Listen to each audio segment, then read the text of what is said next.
You're listening to the AFTERBUZZ TV network. Now, the largest new media platform on the web and your number one source for after-show entertainment. Very good, Dean Johnson.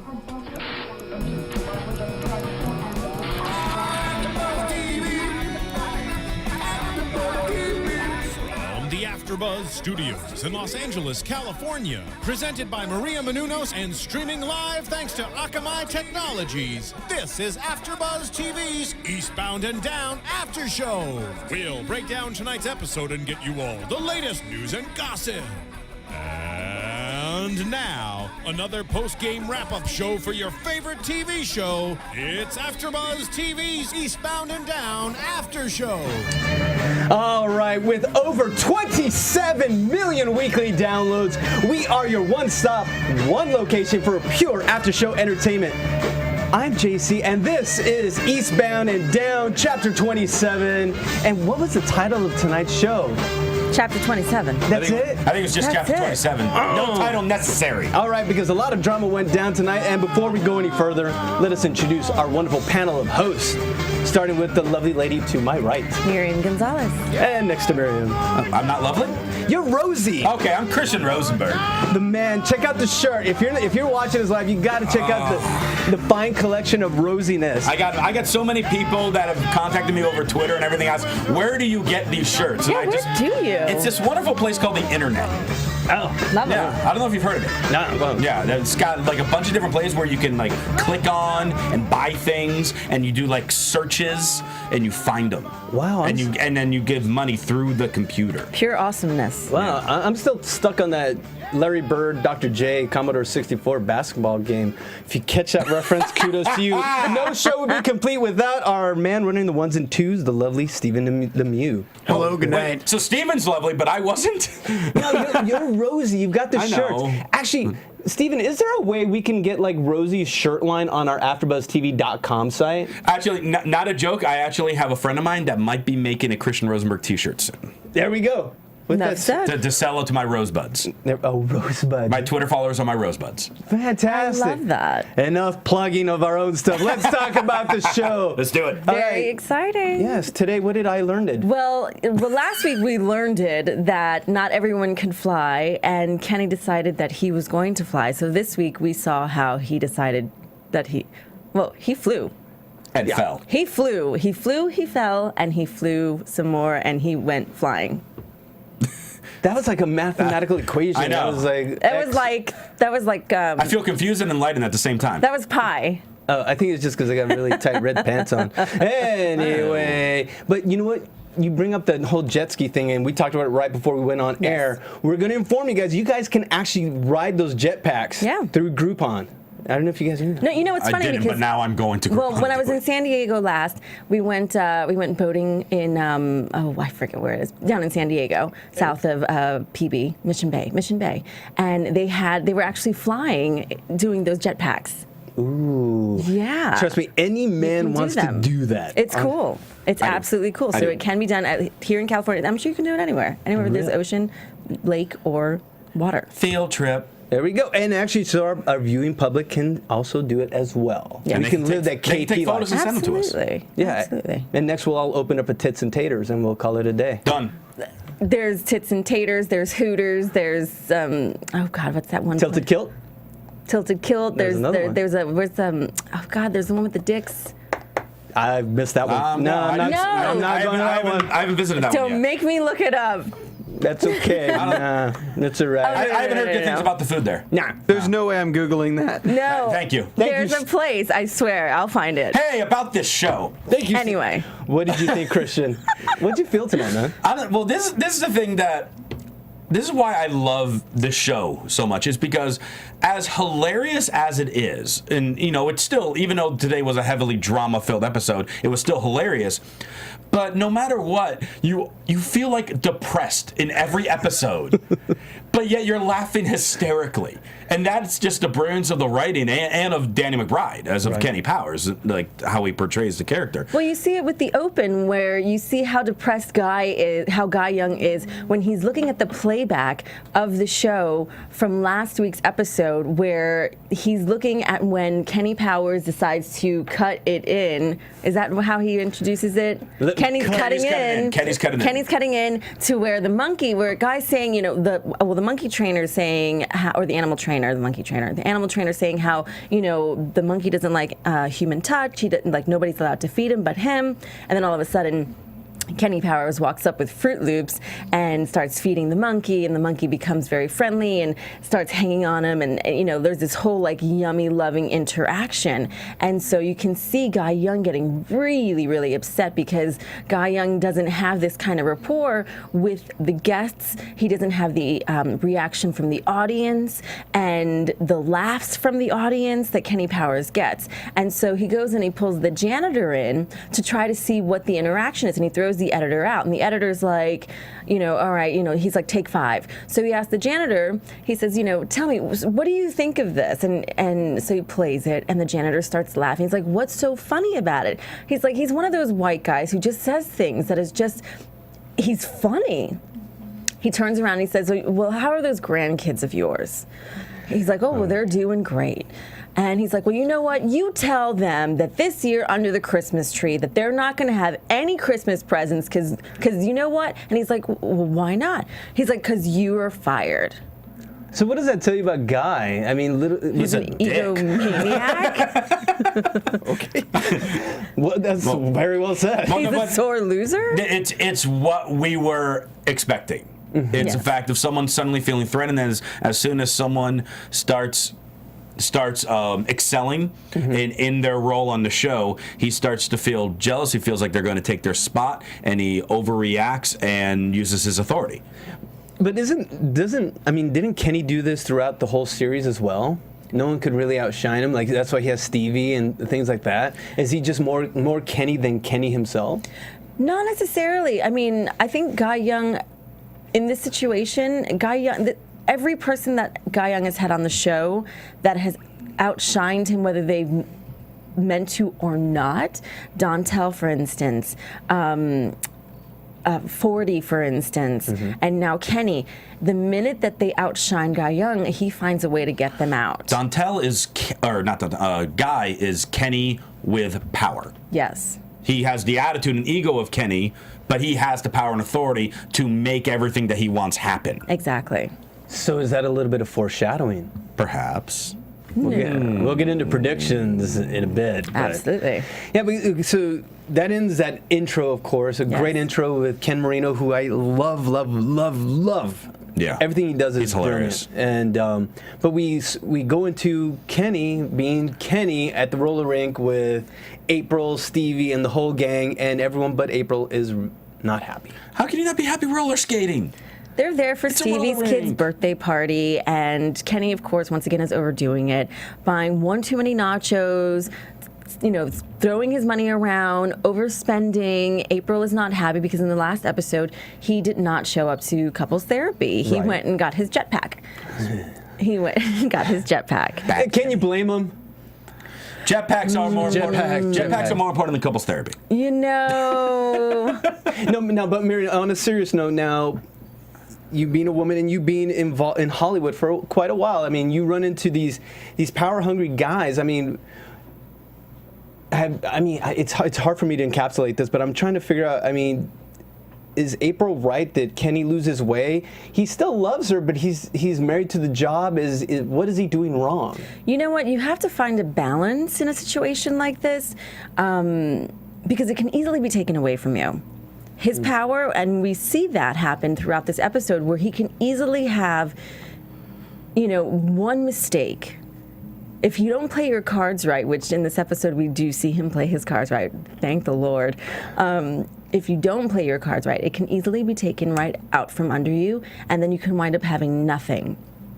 And when you if you wind up walking away and having nothing, then who do you have? You won't have a family life. You won't have your woman to, be back with. You won't have your kids. But you'll have your Viper. But you know what, though? If you lose your job, your Viper will get repoed. What? And you'll be living out of your Viper, or you'll be living in a box, or you'll be living nowhere. You'll be back living at home with your brother and your sister-in-law and your nephew and with your nephews. That'd be great if you just tried to move back in Being there. a substitute teacher again, or teaching. The show comes full circle. That's great. There we go. Love it. But with the added bonus that throughout all of this, when he had nothing, April was there and she loved him. Mm-hmm.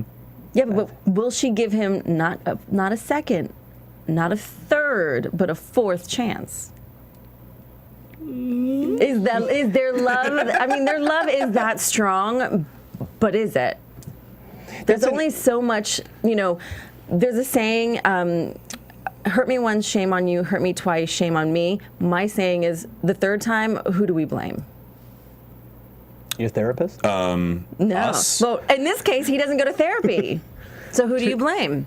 Stevie. Exactly. You have to move forward. You have to move on. And it's done. And that's an interesting point you brought up, because the series we think could be wrapping up. We never know with the series. There's only 2 episodes left after tonight. Mm-hmm. But it would be interesting because the show has been written as a drama with a lot of dick jokes. Yes. That's what they said. That's pretty much, that's exactly what it is. So would it be too far to say, what if he gets the show, he gets that life, and he just doesn't get April back in the end? Because like you said, it's just happened too many times. You don't know. It gives it it grounds the show, because I didn't want the show to come back. I'm being honest. I didn't want it to come back a 4th season. I thought it was fantastic where it ended on 3. But it was a happy ending and whatnot. But life isn't always happy. No, it's not. So I think if it ended like this, with April just not getting back together, and he having everything else, that's life sometimes. Mm-hmm. Life is messy like that, and it'll give the show this, what I've been wanting, the whole reason why I'm watching this 4th season, something to ground it, to make it count. To evolve. To make it hit home. Life hurts. Yes, to evolve the series. Right.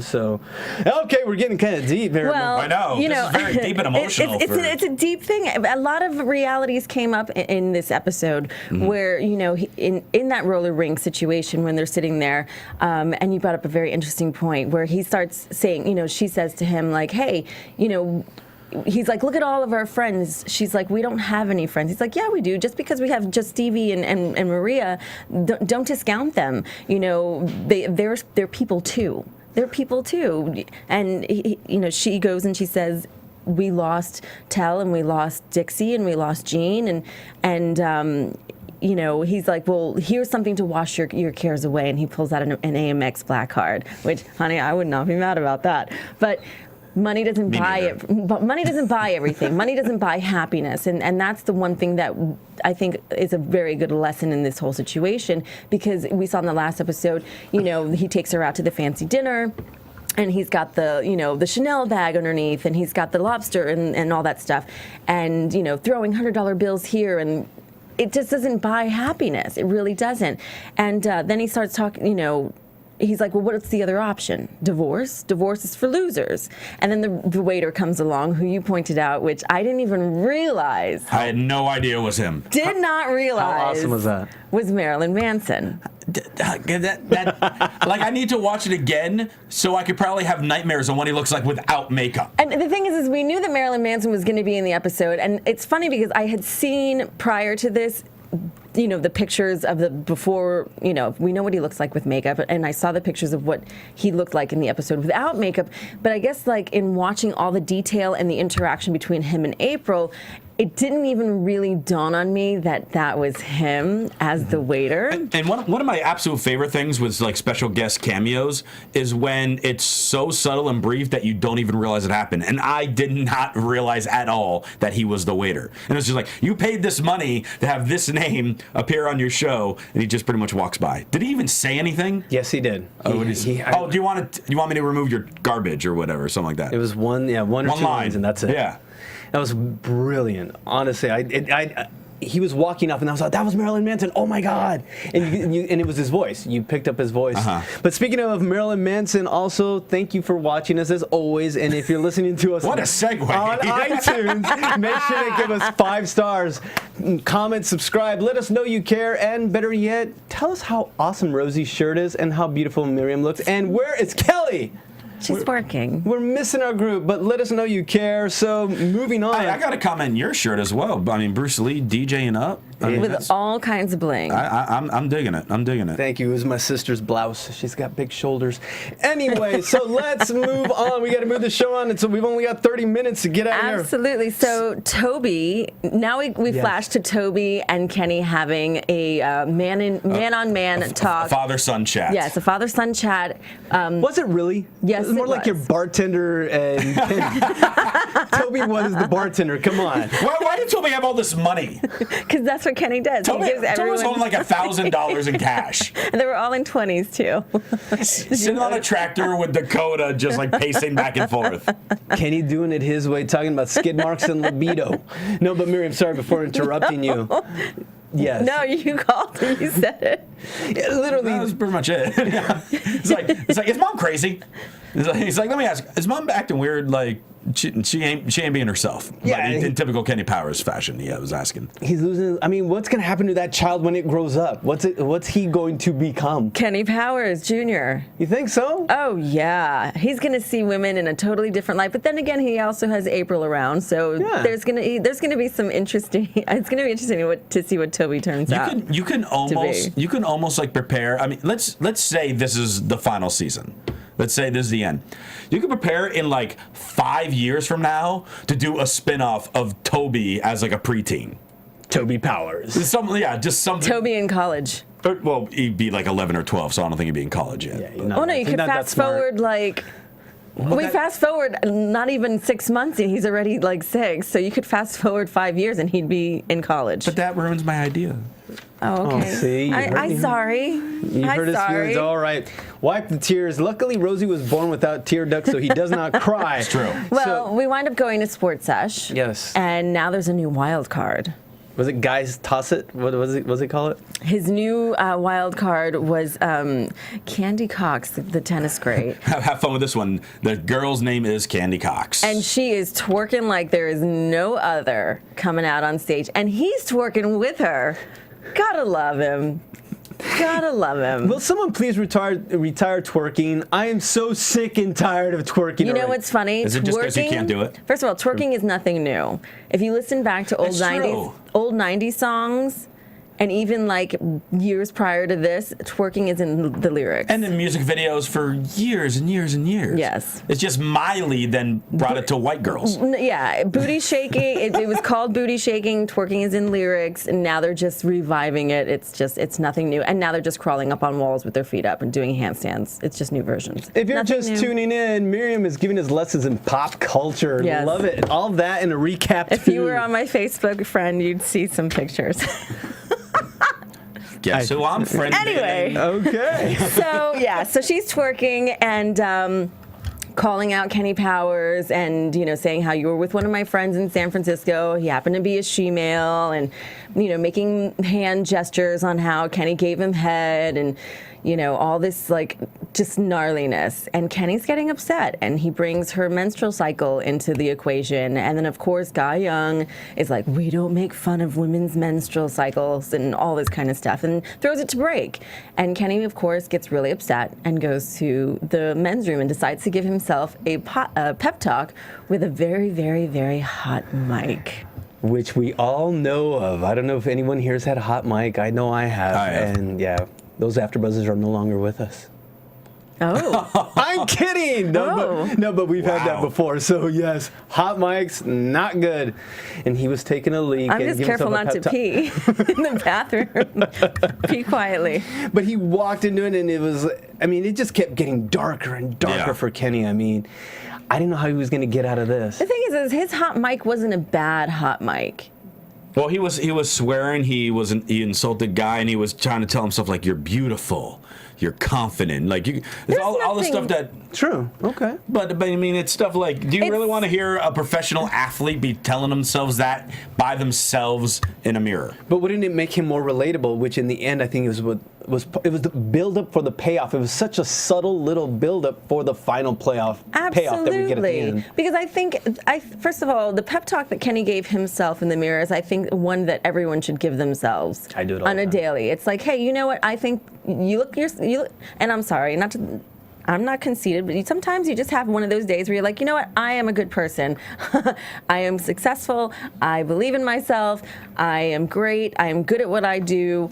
And you got this. I'm good enough. I'm smart enough. And gosh darn it, people like me. Exactly. Well exactly. And so he did that. But the thing is he had a little anger in his voice because he was a little upset about this whole Candy Cox thing. And that's where I think it got a little rough.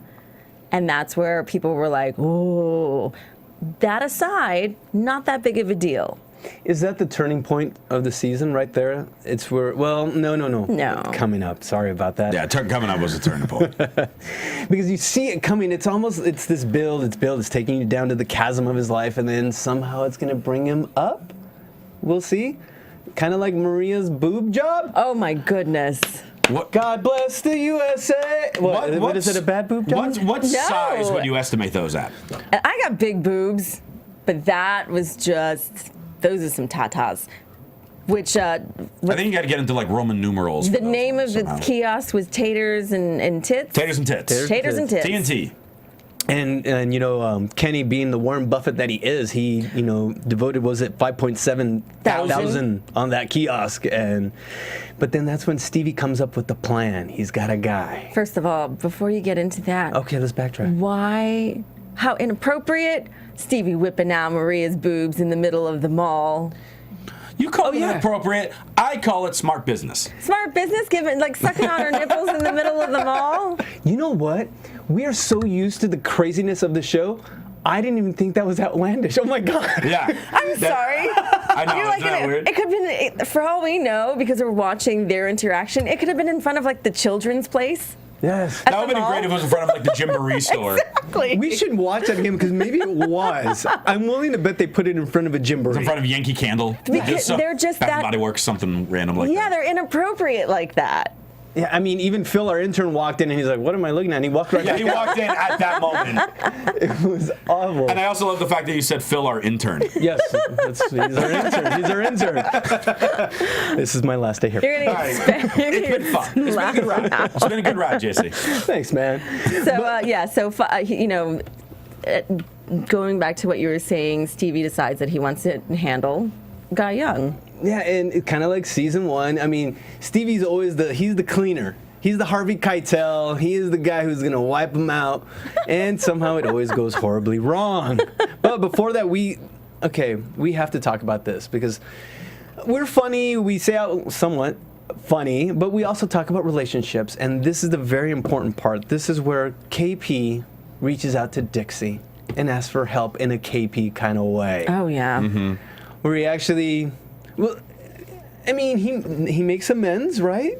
Kind of. He makes a little bit of amends with her, and then he finds out that all of their friends were on the impression that Kenny would just immediately leave her. Mm-hmm. Yes. I like how he says to her, he goes, you know, what's wrong with April? Are her memories going? Is she going through menopause? Does she have an alien from the future here too, or something? And Dixie says to her, she goes, you know, everyone did think that you were actually going to leave her for a younger girl. We never thought in a million years that she'd leave you. And once again, that's the furthest thing from his mind. And he says to her, he goes, well, I'm a good, Christian white man. Which is so random. I'm like, when did all of a sudden? I'm glad we had to emphasize that Kenny Powers happens to be white and on the show. I mean, in case you didn't realize it. And that I didn't realize he was Christian either. I'm like, when did he become a God-fearing man? We said it last season that in the end he was going to be a preacher. I want him to be a preacher. Oh, that'd be amazing. If he becomes born again. Come on. Oh. Well, he did try to do the right Christian type thing by redeeming himself after, sitting there talking with Dixie, which I thought was really funny because once she starts talking to him, and she starts saying, you know what, Kenny, I really like the fact that we are finally starting to talk. And he goes, shh, shh, shh, don't talk too much. It's very unattractive. This is about me. This is about me. Yes. It's not about you. And he says, before I leave, I just wanted to say. This is great. He goes, by the way, he only, Gene only pumped a couple times in that girl, and then, he did not orgasm inside her. He did not orgasm inside of her. He took his dick out and he slammed it in the toilet seat a couple times. As penance. Yes, as penance, and so you should really give him a second chance. But he it still worked. loves you. Here's the thing. It worked. That crazy thing worked. Yes, he saved his ass and somehow created the bridge for Dixie and Gene to get back, or at least to start dialogue between the two. Mm-hmm. I'm like, how does that work? He should be like Oprah. Well, I did also crazy people. Funny, at the beginning of this Springer. At the beginning of this segment, when the Dixie's like, so like, what were what were the steps? Like, how did you lead up to getting divorced? Because obviously I'm having this, and this. Like, what did you have? Oh, I just had that one night when you said he cheated on me and did drugs. That there wasn't anything else? Nope, just that one thing. And I really didn't see anything before that, which was weird. So deep down inside, he does have a conscience. Once again, it comes in every once in a while. I mean, he's totally screwed over Gene, and he made amends. Kudos, I'm telling you. Well, he made amends because he knows that Dixie is the way to April. He was using it as a leverage. He needs Dixie's help. Kenny has ulterior motive. See, I didn't even think about that. See, you women, you're really good at that. We overanalyze and we just get into the heart of things. I just look for the jokes. Same here. And I just like the Jerry curl. That's it. That's all. I like Kenny's hair. That's You like the mullet. I do. But let's move on because we've only got like a few more minutes, so we got to get through this. Power jet fight in the lake between Kenny and Guy. Hey, if you guys watching at home, can someone tell us the score of the episode? They did it on the last episode too. It's got this very Michael Mann. I don't know if you paid attention to it. It's got this very early '80s Miami Vice kind of vibe to it. They've done it the last two episodes, and I'm dying to know who is the guy who's playing that score right there, or girl. It is fantastic. It's that final showdown between Guy and Kenny. Oh. Yeah, it's what is it? And then I'm trying to remember. There was a great line between Kenny and Guy. It was an homage to like an 80s flick. And I don't know if you notice, I'm jumping ahead. I know this, but because we're running out of time, Stevie sends out to put the hit on Guy, and he turns into the T-1000. I don't know if you noticed when he was running after Stevie. Yes. He was the T-1000. It was an homage because in last season it was all about because he was like catching up to the freaking car. Yes. Last season was all about the 80s. I'm thinking this year was maybe like early 90s flicks. They do pay these little little tips of the cap to those genres. So I was trying to pick up. If you guys know, tell me the score and tell me what movies they're ripping off of. They're ripping on. Sorry for jumping, Miriam. Miriam, she keeps us on pace. No, so tell us. Those two scenes go hand in hand, back to back. But no, they're inside of the in the lake, and the power jets, and Guy pretty much says to Kenny, like, "Hey, your last day's Friday. Like, it's done after Friday." So this give Kenny. Did Kenny purposely have leave his mic on? Did he tell the sound guy, leave my mic on? First of all, it's not even about telling the sound guy. If you have your mic on, all you got to do is flip the switch. Okay. Oh, that's true. So then Kenny was planning then and there. Do you think maybe he was giving him a ruse? Well, he came up with that after Stevie's plan failed miserably. Yes. That's right. I'm sorry. He had to come up with a very good plan to do that. And the reason being is, like you said, Stevie comes to, of course, April's surprise party prior to that. Now, you have to give Kenny some props. He really wants to make his marriage work, and he goes and he throws this surprise party for April to celebrate April. April comes home with dozens of strangers in their house. Yes, he went and he sends out a Facebook invite. And James from season 2. Yes. 3. Sorry. He sends out a Facebook invite to every random person she's probably friends with, which I thought was very sweet and creepy at the same time, because it could be clients. Right. Oh, yeah. For her business. And she was singing through that. She still does the real estate. Yeah. You know, you make friends with everyone when you're in a business like that. That's like, true. hey, My dad's a realtor. He has lots of friends. Let me sell your house. And, you know, he has karaoke going on. He tells everyone, hey, we're going to renew our vows. She is beside herself because they still haven't even gone to therapy yet. They haven't discussed the fact that he is just, you know. He sang her Dirty Dancing. Come on. Is that bad? It's not, they haven't, if you're not seeing eye to eye, they're not on the same page. I think she They just can't needed to even run and jump and communicate. have him catch her like they do in Dirty Dancing. You know, no. Oh, hell no. No? Oh, You hell can no. prop April up like that. You can do it. You can do it, but there's a lot of steps. It's like she keeps saying, they're not having sex. And that was interesting that he said that to Toby. We're not having sex. Thanks, Dad.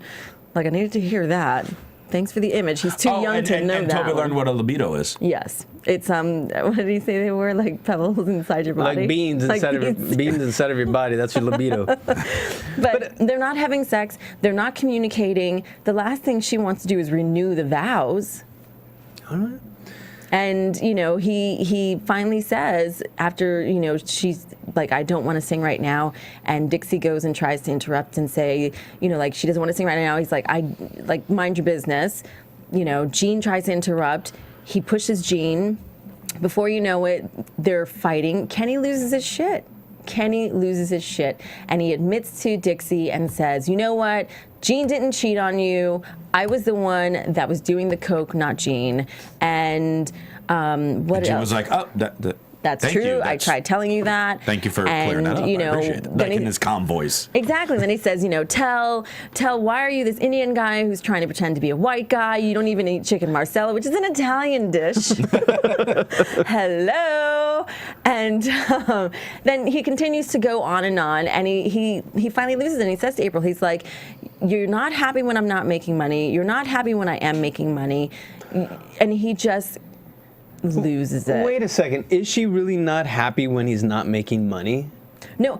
That's his interpretation. He's not happy. That's how he interprets. He's not happy, and he feels that if he's not happy, then she's not happy. Is this a typical male-female dynamic in relationships? I know I'm trying to make it go deep because they make it really deep. We just catch the jokes. I mean, there's so much there. There really is. No, you know what? I could feel Kenny in that sense where if he's not happy, how is she going to be happy? Damn. This is I mean, if too my man deep is for me. not happy, I can't be that happy. I mean, I'm happy, but if I want my man to be happy, and there's got to be a balance there. And if you're not happy, that doesn't make me happy because I want you to be the happiest. That's why they need to go to therapy. Okay. No, I get it. And so before you know it, I feel like after this, I need to go to therapy. seriously. This is deep. But it gets to the point where he starts admitting the truth, and literally, like, it just gets to a point where April starts crying, and she can't take it because now, like, their dirty laundry is just to every stranger and client, All of and those Facebook friend, invites. and everyone now knows their business. And he finally says, you know what, I'm sorry, things were said, and she's like, you need to get out. You need to get out. And he's kicking karaoke things, and plates are being thrown, and she is like, you need to get out. And so he finally leaves. Worst fix my marriage party ever. Yes. Microphone still in hand, Yes. in Kenny Powers fashion. And he gets in his Viper, and you could see the anger in his eyes. And I thought he was going to shoot Dakota. This scared the crap out of me. Yeah, Yes. Rosie, I heard I'm you like, no. Don't kill the dog. Because all of a sudden he pulls out a gun from his car. He opens the garage and there's Dakota and he's pointing the gun. And it's like, oh my God, don't you? No. And then but he shoots the chain to free Dakota.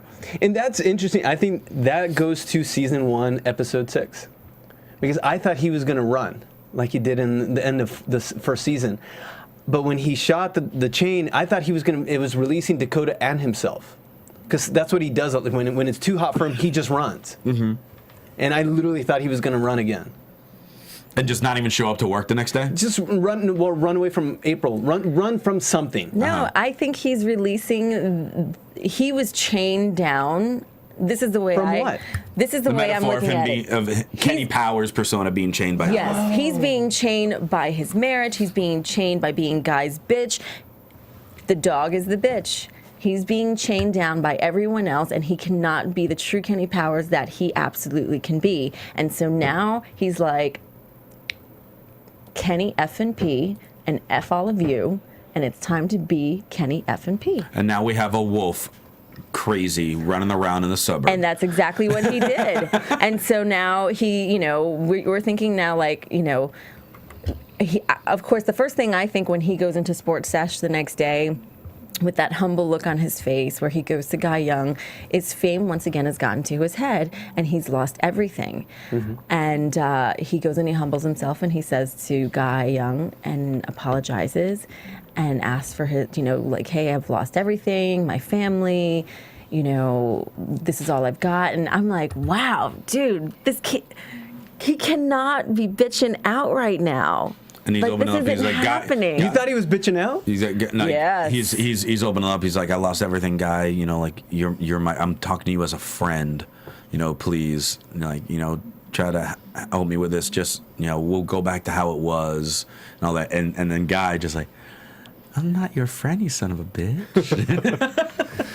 And the classic line, that is always said, you're out. Kenny Powers, you are out. And That is absolute zero right there. Because he's lost April. He's lost everything.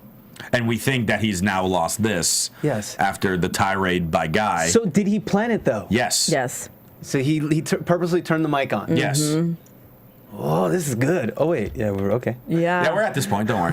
He turned his mic on. He was like, you know what?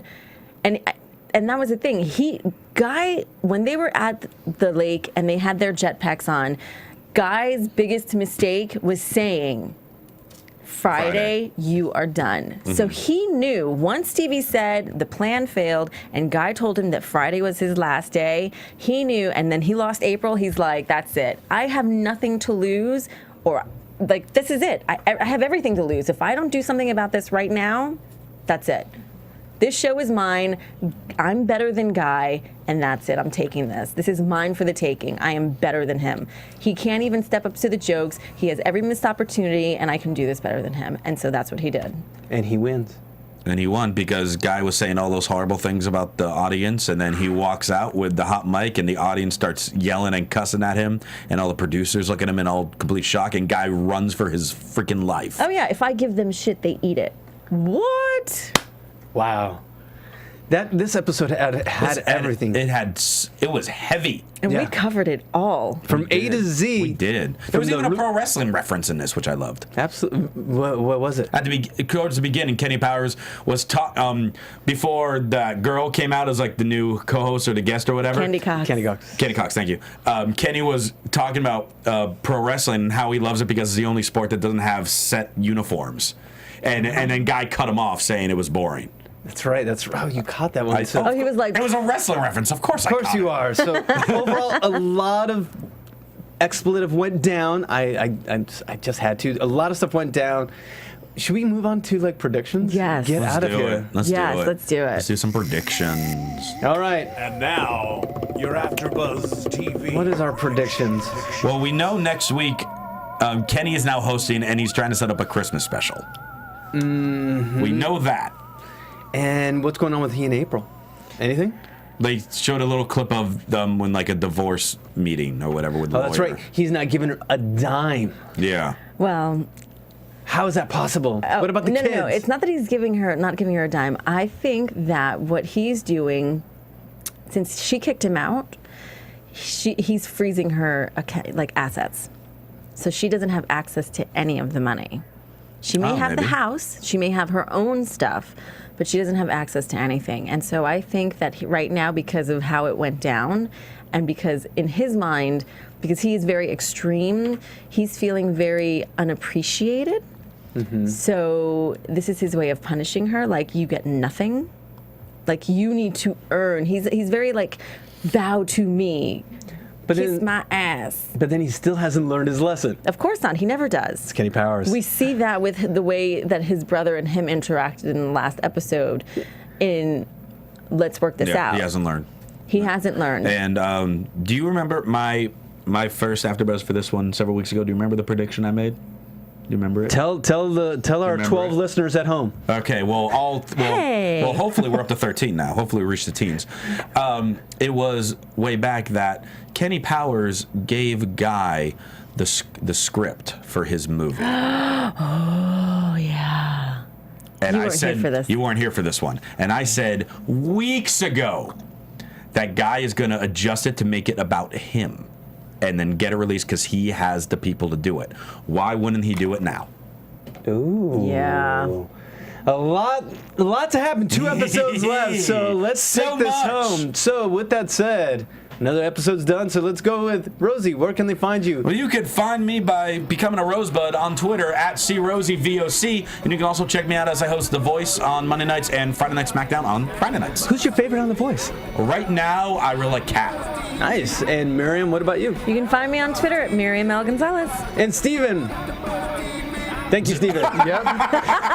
He said he was done. He said good morning and good night or something. Nice. And of course, you can find me. Actually, check out my website, jcrubiotv.com. You can see all our AfterBuzz interviews, all the stuff I'm doing at OMTZ. So for Rosie, Miriam, Steven, I'm JC. We're your AfterBuzz Eastbound and Down. We'll see you. Good night. From executive producers Maria Menounos, Kevin Undergaro, Phil Svitek, and the entire AfterBuzz TV staff, we would like to thank you for listening to the AfterBuzz TV network. To watch or listen to other after shows and post comments or questions, be sure to visit AfterBuzzTV.com.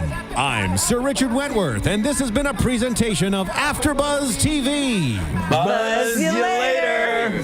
The views expressed herein are those of the hosts only and do not necessarily reflect the views of AfterBuzz TV or its owners or principals.